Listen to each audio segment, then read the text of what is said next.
بعد 12 سنة من الغياب وبعد سنين من الملاعب المهجورة والمدرجات الخالية، يعود إلينا الدوري اليمني وتعود الروح للملاعب، ونرى الجمهور اليمني فرحان ومتحد يد واحدة من كل المحافظات. ويظهر لنا بعض المفسبكين ومشاهير اللايكات يدوروا العيوب بالمجهر لو في عيب أو أي خطأ علشان ينشروا ويشوهوا صورة الرياضة اليمنية والدوري اليمني بدل الدعم والتشجيع للدوري اليمني مع العودة. شوفوا، هذا ينتقد الكلب ليش دخل الملعب؟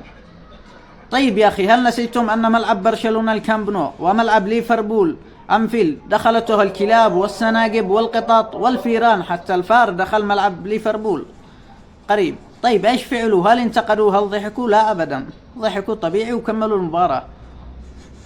طيب ليش نحن في بلادنا هكذا؟ وهذا ينتقد ليش المدرجات مكسرة، وهذا ينتقد ليش أرضية الملعب حجار أو أرضية الملعب في بزقاق أو شيء. يا أخي نحن بلاد خارجة من حرب، ويعني عاد نحن الآن بدأنا نتنفس الرياضة.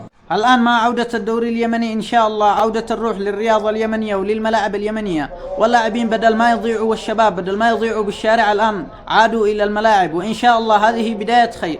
رسالة للمنتقدين: عيب عليكم والله ما يصبر، أنتم الآن توروا صورة للعالم عن الرياضة اليمنية وعن الدوري اليمني، لذلك خلوا هذه الصورة صورة محترمة، خلوا صورة الرياضة اليمنية والدوري اليمني أمام العالم يعني بصورة جيدة تليق بنا كشعب يمني.